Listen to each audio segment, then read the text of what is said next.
So I want to welcome you all to today's session. But first, for those of you who are here for the first time or who weren't here in April, I want to just tell you about or remind you about some changes that have been made to the program. But first, I'm going to acknowledge the land that I find myself on today. And given that we are all online, we're all in unique locations with unique stories and histories. So I'm in Montreal, which is the traditional and unceded territory of the Giguère and Giguère Mohawk people, a place which has long served as a meeting and exchange among nations. So, okay, so the program has changed a little bit. It used to be called CHEP, the Community Health Education Program. But in order to respect changes from our funders, we had to change the nature of the program a little bit away from health education presentations towards supporting English-speaking seniors in Quebec to age in place or age in their community, which is a priority that's been identified by the federal government. So instead of CHEP, the program's now going to be called SHARP, which stands for Services for Healthy Aging in the Right Place. So we're going to have great speakers giving information sessions, but instead of sort of health-related things, we're going to talk about services, tools, resources, and other things that exist in the community to help you stay living at home. My name is Erica Botner. I'm the program manager for the seniors and the SHARP program at CHSSN. I'm facilitating the session. We're delighted to have Marie-Claude Giguère here with us today, who I'll introduce to you more formally in just a couple of minutes. And her presentation is titled Aging in Place. It's not always an easy topic to discuss, but I think it's a really important one. And I think she's going to have some really great tips and solutions for making aging in place a little bit easier if that's what you decide to do. And now it's time to introduce the speaker. So Marie-Claude founded Helping Seniors 24 plus years ago. She's an award-winning author and an award-winning illustrator for 2 books that she has written, with a 3rd one in the works. And these 2 books are going to be what are the giveaways today at the end of the session. Through her work and her passion for our elders, her life's mission is to bring attention to the language that we use when a senior faces a shift in their autonomy in hopes to create change. And Marie-Claude, I am handing it over to you. Good morning, everyone. Welcome for joining me this morning. So Erica mentioned that the title is Aging in Place. I've added Aging in Place while Lightsizing because aging in place is a big subject. It's even hard to know where to start because you and I, even during this presentation, will have aged in place for the time that we spent together. Just before I start, I don't know if you know how often the United States meet to discuss aging, at what frequency. They meet every decade to discuss aging.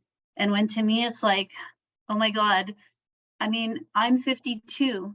My life has changed in aging just from having my children raised, from going from daycares to high school to out through elementary and all their different activities, right? We're all aging and we all need to adapt as we're aging.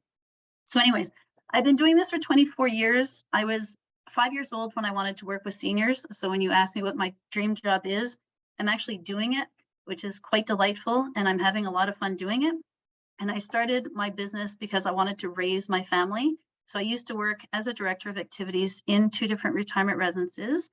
And when I became pregnant, I didn't want to work full time. They didn't want me part-time. So I decided to start my own industry or my own business and do better in this industry. And that's what I've been doing. What we're going to discuss together is what to keep in mind while aging in place, and also the approach of Lightsizing so that it feels right. So I've built the presentation mostly to speak to seniors, but it could be for you and me at any age as well, because I think we all need to deal with this. If I break my ankle, how am I going to go up the stairs at my house, right? We're all living and life always throws us a whole bunch of different things that we need to adapt to. So I think it's applicable to a wide range of situations. Some slides might be more geared to seniors, but it is what it is. I was speaking with some peers who work in the industry, and we were talking about right sizing and downsizing. And I also added the word light sizing because I think Sometimes it's just about making things lighter where we are and not always right. Like sometimes we don't know what right is, but if it feels lighter, then it becomes right. So light sizing is a word that I created when I was in a conversation with somebody. So let's start. This is my definition. So when I was preparing this presentation for you guys, I looked up what is aging in place, and it was a whole bunch of terms like being independent where you are. And it just felt too policy type of definition. So I sat back and I thought of what is light sizing, and this is my definition: living right where you are, constantly adjusting to current needs and new realities as you plan for your future. And it just is, in the sense of how do we do it and how do we go about it? So let's dive in. If you were to calculate aging at home compared to moving to a retirement residence, often there is a fine balance where it could become more expensive to age at home than to relocate. And the reason for that is because I assume all the fees for myself at home compared to sharing it with different people as a community. So the presence of a nurse, the trip to the dépanneur, that kind of a thing. If you're living in a community, you usually end up sharing some of the costs compared to assuming them all yourself.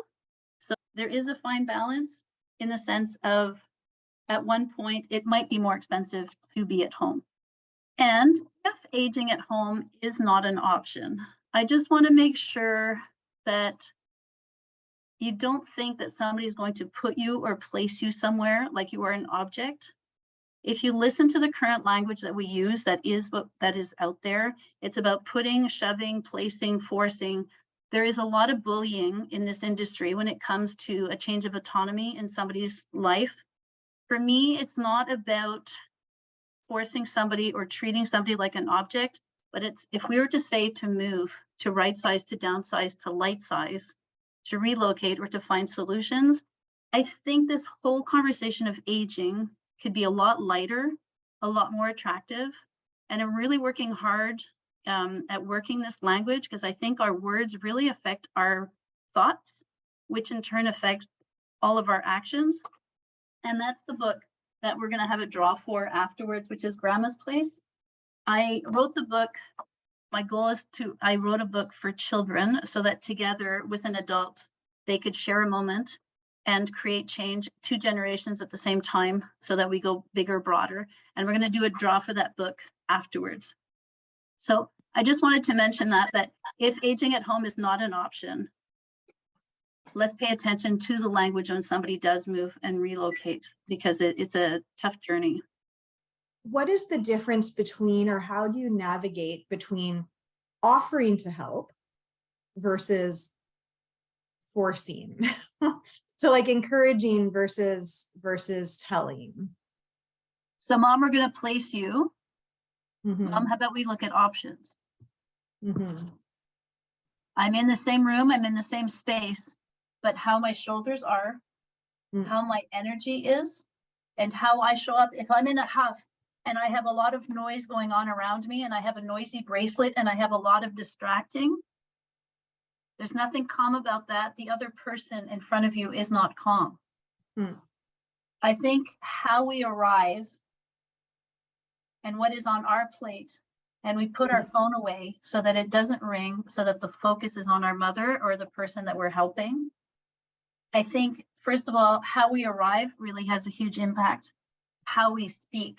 If we speak from the head and it's really high pitched, it's really going to affect the conversation. But if we bring it down to our heart and we simply say the truth and we share the hard truth. Mom, man, when I'm at work, the only thing I think about is you. I love you so much. This is the first time I do this. This is the first time you're doing this. I don't know, but the scares are really scary for me right now. Are they scary for you? Is it time for us to put money into this house and make it good for you so that you can go out to bingo? Because I noticed that last week you didn't go. Can we do that? Like, you're really worth it, you know? I don't want that inheritance. I really don't. I'd rather you put it into your house. If aging at home right now is where you want to be, because I know you're helping Dad, right? I know you have a lot on your plate. It's not easy, I'm sure. What can help you? And to get the person If you can get the person to state their own needs, that's always the best, because then they've identified it. I was scared in the bathroom the other day. I almost fell. Oh, what happened, right? When was it? What was the lighting like? Did you trip on the carpet? Do we need to modify that carpet? But if we can get the person to say how they're feeling, if they're feeling lonely, if they're isolated, if they're afraid at night, if we can get them to voice their own setup in the kind way, but not to say, I see it, I know it, and it has to change, and we're going to make it happen, and it's going to change. It's like, how about this month we explore different things for you?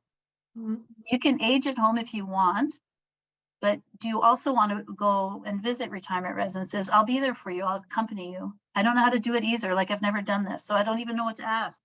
Maybe there's somebody who can help us with it. We can hire somebody. We can do it on our own. It might take a little bit longer, and let's try and find the patients that we need to make it through, right?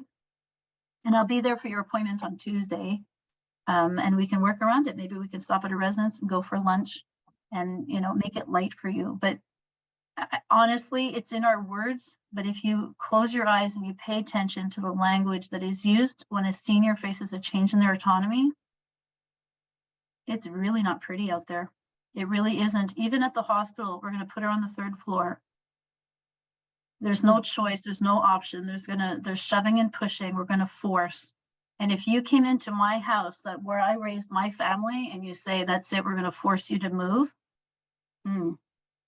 But if you're going to invite me to explore, that's a whole different ballgame, right? The goal is not to have crossed arms, because the crossed arms, nobody's listening, right? But it's also, Erica, it's also a challenging journey for the family, because there's fear for the family as well. Like, our mother is always our mother, and she's our mother at our sweetest moments in life, like at 40 when she was there supporting us, and she was there at soccer games or whatever it was, right? That's our mother. Our mother hasn't aged, and we haven't aged. Nobody sees ourselves as old. We see ourselves, probably a couple decades younger. But there's also that mourning process. I just have a client, so I'm helping 3 people, Mr. and Mrs. She's autonomous, he has Alzheimer's, and their daughter is 62. They all want to live together. The son went to visit a residence, and he's like, oh my God, that's like such a prison. Did you notice? And they can't even have a kettle. And I said, well, I didn't take care of the prison part yet, but I said, the kettle makes sense, but maybe a shutoff kettle, and it's always a case by case as to who's moving. So we'll discuss that once the time comes, like, forget the kettle. And then I said, about the imprisonment, I said, not directly at him, but I said, for certain people, a house becomes a prison. They become isolated at home, and they can't go up because the stairs are there. They haven't eaten well, and they don't have the energy, and they're depressed because they haven't got dressed and they're not cleaned. So there's, anyways, I invited the son to kind of like, and he emailed me afterwards. He's like, actually, both my mother and father left the kettle on, and it was squealing for like the longest time, and nobody even paid attention to it. So he's like, maybe the kettle is okay. So the children also need some time and space for this subject matter to grow. It requires a lot of patience. Also depends how often you're seeing them. If you're seeing them once a month, once a week, you get a different flavor. You have a different conversation. You arrive in different ways, right? But I would recommend tender, solid, helpful, with, seeing the person you're helping and not them being transparent, and just put yourself in their own shoes. We have to put ourselves in their shoes, as if it were us. It's very scary out there. There's a lot of change. There's a lot of mourning and grief as well through this process, but there can be a lot of beauty. And for me, it's always about helping a senior bloom wherever they are. I want everybody to bloom wherever we are. We're much more beautiful with a twinkle in our eyes, and when we can bloom, right? Because we want to play. We all want to play. So it's about finding a way to play. So I don't know why you came to this presentation today and where you're at. I don't know where you're living, but aging at home is such a broad subject. So living at home, so if Erica's living in her house with stairs, like the gentleman is, And I'm living in an apartment and I go to the doctor and the doctor says, you know, it would be good for you to move. And Erica is told the same thing. I don't know what the doctor is basing themselves on, in the sense of they haven't been to the house. They don't see the struggles that we have, right? I might not be able to do stairs, which is a good thing because I'm already in an apartment, right? And I have an elevator bringing me up and down. Erica, if she's still able to and still doing her stairs, fabulous. But if we were to switch the situations and I was in Erica's house, if I can't do those stairs, how do I get to the bathroom when there's only one upstairs? How do I get to the laundry room when it's downstairs? Those challenges are always individually based, right? And then what's the setup in the bathroom? I mean, you might already have a step-in shower, or you might have a bathtub, you might have a footed bathtub, and that situation changes it all simply for you, for your aging in place and how you can adapt to that. If you're in a rural setup compared to a city, how do you get your groceries delivered, right?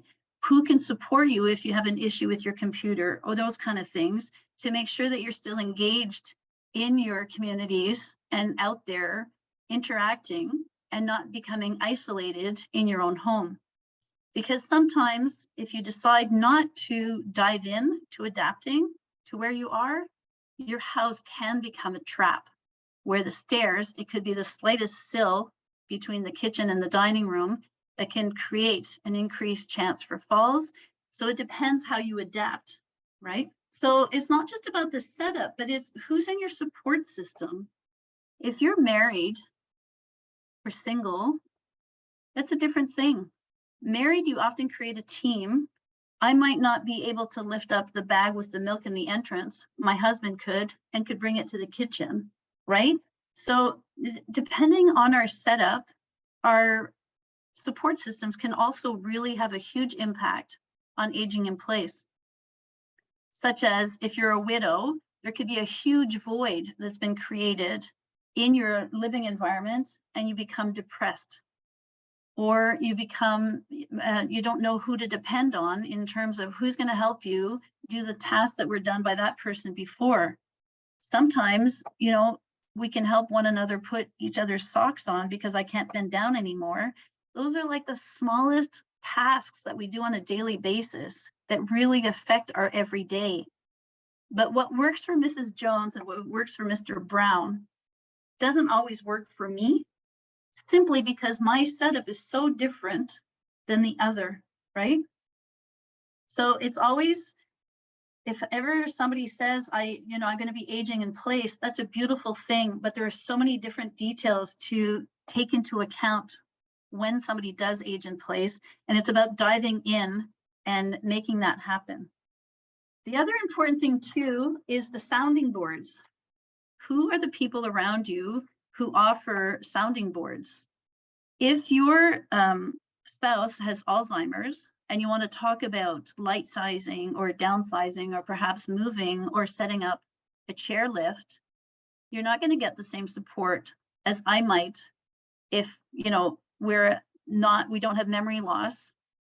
So finding the right sounding boards is hugely important. And often I find, based on the language that exists out there and the level of bullying that it's out there, we all like, I don't know who to talk to. Do I talk to my hairdresser? Do I talk to the man who delivers my bread in the morning? Who do I talk to about this heavy subject that I don't know how to go about it? Find people who will encourage you. Find people who are willing to dive in and make it right for themselves. And that is such a beautiful gift that you can offer yourself to do that. And it's a forever changing subject. Always, always, because what works today might not work tomorrow. And plans change. Like I have a client who her sounding board was her husband. We're going to sell the house. We're going to be moving in 5 years. We're going to sell the house, go to a condo, and it's going to be so much fun, isn't it, honey? It's going to be great. Unfortunately, honey passed away. We have to rejig the whole plan and what's going to happen. And it's like this big shock in life of aging is still happening in her house. The stairs have gotten bigger and taller and higher. And she's very disappointed because that conversation that she had with her husband, it's not the same with her son. It's not the same with her daughter. So there's a whole, like, I don't even know who to talk to, right? Your friends are also living a different conversation. So it's about finding the proper support that can help guide you, and I guess can help see you too, in the sense of, I understand your struggles. Just know that there are options out there, and is to find those people and to really hone into them. Another question you were asked was, what costs are involved with aging at home? Emotional, physical, financial, social? I really see it all. There is emotional. If you become isolated at home, it can become very challenging. And then I know with COVID had a lot of self-confidence was changed during COVID. We didn't interact as much with people. We were able to stay in our space. And then when it was time to come out, like, how close do we get? How big a crowd are we comfortable with? COVID really had a big play, I find, in aging at home, because everything got so like heated and overwhelming, like we needed to calm down, right? But for me, I see that all of these have a cost wherever you are. The emotional aspect, the physical aspect, if you have stairs, if you have, stairs outside, or if your walker wheelchair doesn't fit between your table and your buffet, and how you have to change the dining room setup. All of it comes into play when you're aging at home. One thing that I suggest is that if aging at home is the choice or the option, to forever remain on your toes, because life is forever changing, and it's always so challenging, and it always throws us little things that we need to adapt to, right? And if you decide to dig your heels in compared to staying on your toes, if you dig your heels in, it's just going to make everything harder in the process. It'll close down the conversations. It'll probably affect your energy and your health. But if you remain on your toes and you go lightly to take on whatever is served up to you, it'll be a lot better. I've been working with a lady. She sold her condo, about 5 years ago. She sold her condo because she had polio as a child, and now she's living with post-polio syndrome. There was the slightest of incline to go up to her condo building, and she was no longer able to do it.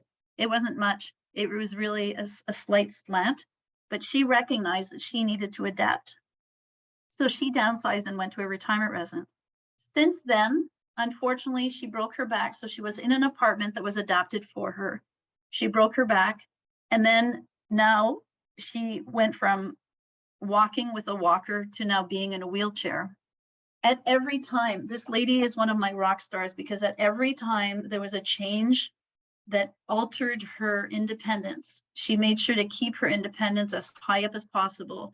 She has constantly adapted.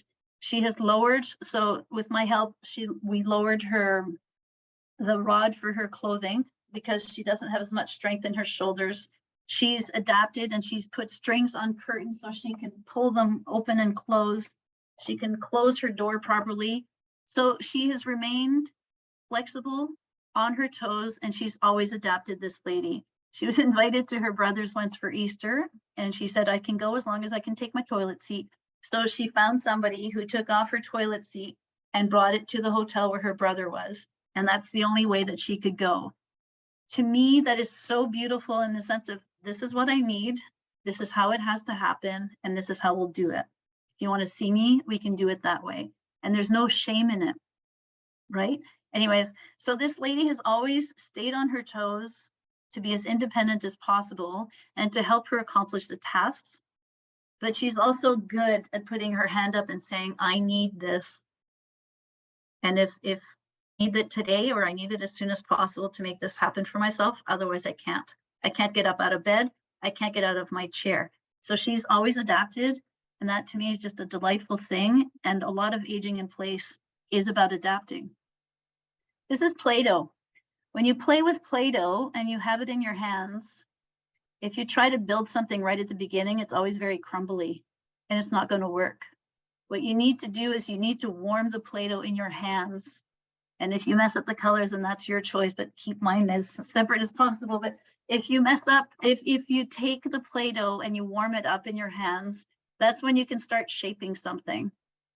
This conversation, if left on the counter and not touched, will always remain very crumbly.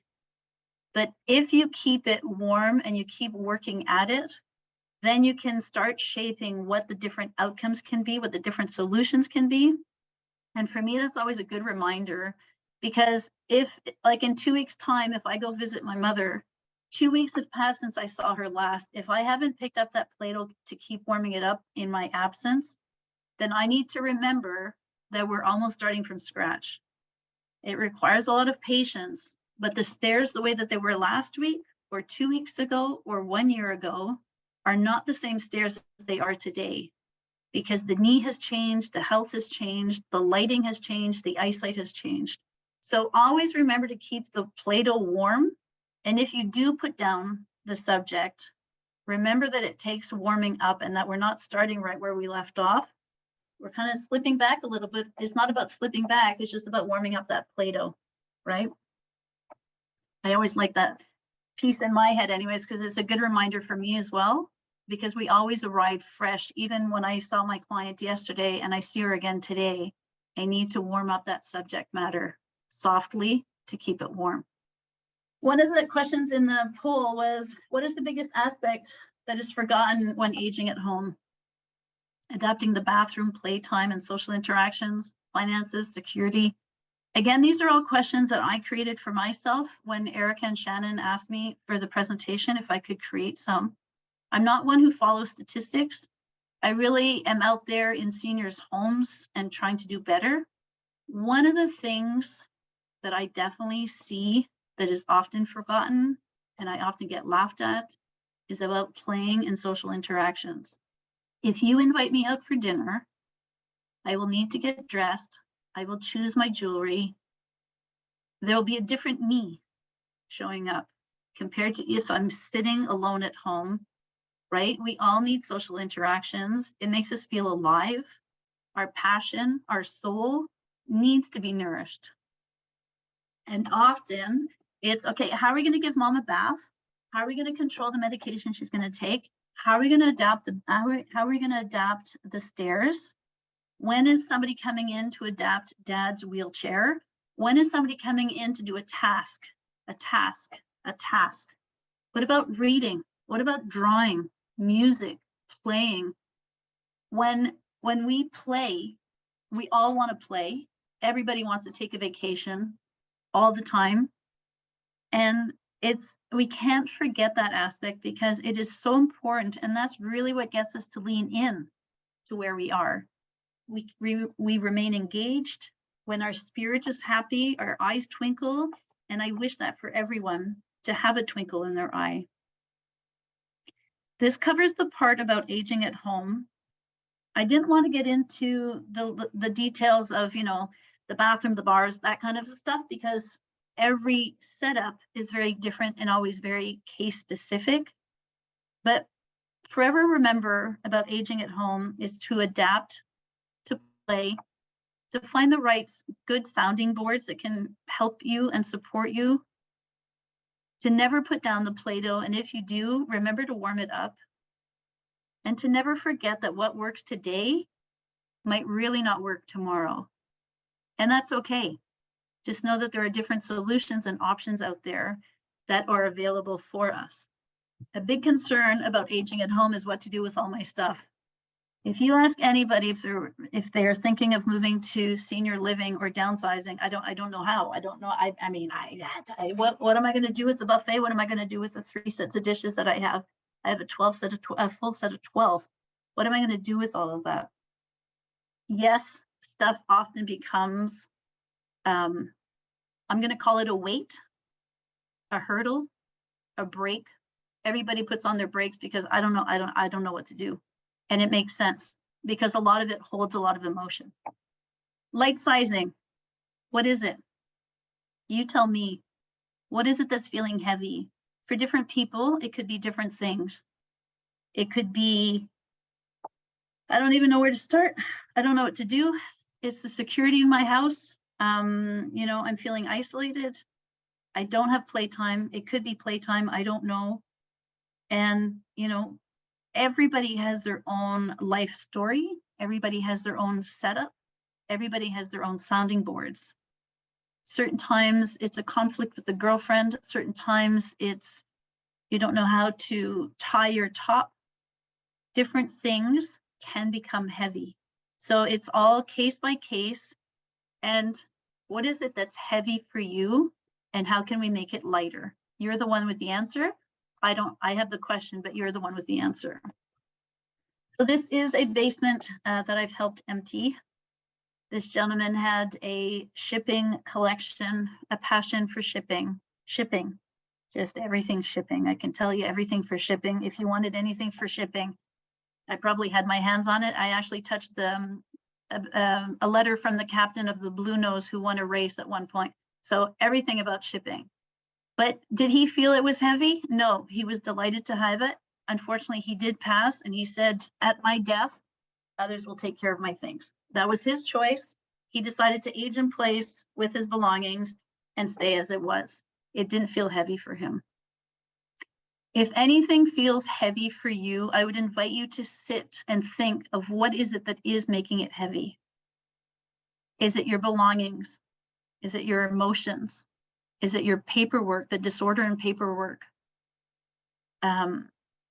Your finances, your stuff? Just listen to what your heart is telling you is feeling heavy. And you are the one who has the power to change that weight and to lighten the load. I'm going to ask you if you could close your eyes for me, just for a sec, if you feel safe. And I'm going to ask you, what is the most important thing in your life? You can open your eyes. And I would say the most important thing in your life is you. If you want to start light sizing in your life, I would start with you. I don't know what age you are. I would tend to think that you have some possessions, some worldly possessions. You might have a car, you might have a condo, you might have a ring. What do you want for that of yourself should you not be here tomorrow? I would invite you to start light sizing, to put order to your paperwork and to update your will, your power of attorney, your mandates. What are your wishes? If you were to pass away today, how would you want us to honor your life? They are hard conversations to have, but start with those conversations. Sit down with yourself and decide what you want for yourself. Who do you want to be there to represent you? And that is such an enlightening kind of thing. Scary as heck. And not everybody will be wanting to talk to you about it because we don't want to talk about it. But what a lovely gift that you offer to others around you. When you know what you want, you know how and where you'll be buried. You know that you have order to who can help you if you can't be there for yourself. Have somebody there to represent you. And I invite you to keep those papers, conversations alive, because what happened 10 years ago, the people who were in your life, they might not be the one that you want to have you to have them represent you today. So my first question about light sizing and aging at home is, what do you want for yourself? Set a plan, but start with your paperwork. And what a beautiful gift you offer yourself. Every box, every item that is in our house has a story. This box was when I was downsizing a house. I had 2 weeks to do so. The family had been there for 70 years. The elderly couple was downstairs as I pulled out this box, and I was so excited because I found a pair of shoes. They were so cute. I took a picture. I'm very artsy, so I took a picture. The light was beautiful. I skipped down the stairs and I bring this box to the couple, and it was, and I said, oh, what's going on? Unfortunately, the shoes in the bigger box. The son died when he was 14 and was found in a forest. I did not know, but I think that box was left in that closet upstairs untouched. We didn't want to talk about it because of the weight that it carried. As we start light sizing our belongings and decide what we want to dive into, it's hard. There are a lot of emotions, sometimes scary. But I have worked with so many seniors who have downsized and moved and sold their house, sold their cars, and went to an environment that was adapted for them, for today, to help them today. The journey of talking about these items and dealing with all the different things that we need to deal with in a house. If we deal with the album of our son who got divorced, and we talk about it and we decide what we want of that day that we had at the wedding. If we talk about the love letters, if we talk about how to honor the army items from grandpa, what do we do about Nana's dishes? Do we still keep the chipped ones or do we let it go? Can we make a mosaic out of them? What can we do with it? It is so heavy, and often the weight of stuff is not so much the cup itself, but the story that goes with it. And if you can share the story of your cup and the beauty that it is, or the heartache that it is, it will help you heal. It will help you journey and light size this stage in life. But when we touch boxes, I mean, I've touched boxes and I have no clue what could be. So once I found those shoes, I found ribbons, I found buttons, I found bullets, I found, I found a monkey skull. I never know what we're going to find. So sometimes there can be shock because we've forgotten what that item is. Sometimes there can be sheer disappointment because we don't know what to do with an album filled with photos of people that we've had heartaches with. Sheer devastation. Sometimes it's fear. Sometimes it's complete giddiness and totally happy about what we find. And I haven't seen this in so long, and this was by, what I wore at my baptism and stuff, and the story that goes with it, and the giddiness that comes with it, but the weight that is in our surroundings. I find it so sad when it holds us back and becomes a trap, because all we want to do is get out there and play. So it's about finding a way to lightening the load so we can heal our heart and get out there to play. When there is action, it provides power. If I would have left those shoes in the box upstairs with everybody skirting around them, I realize that I'm a third party and I'm not the one who dealt with those emotions. I have been privy of seeing those shoes now on a bookshelf at the lady's home who lost her son. I think they are helping her to say, this is the life I was dealt. But I took them out of that box, right? And I took the dust off of them so that they were exposed, so that they can be handled. But I think that when we touch our items, it helps us heal. It helps the journey. And I would much rather for you to take care of your own belongings than you, unfortunately, being in a hospital bed, not knowing what's happening with the life that you have built for yourself and having everybody else make the decisions for you. I would really love for you to empower yourself to make the decisions now, to grab the power that you need, and I know that you have it inside, and to lighten the load so that your plan and your wishes are held in place for yourself. And what a beautiful gift you can offer yourself. When you do start light sizing, this is a beautiful tree that I just saw in Amsterdam. I was going to visit the dementia village just outside of Amsterdam, which is world renowned for how they provide services for people living with Alzheimer's, and it was delightful. But I was in awe by this tree. I think it's a monkey tree or something like that. Anyways, it was just delightful. When you start dealing with your items, do you want to keep this mug? Does it have a chip? If it has a chip, can I invite you to hold on to the one that doesn't?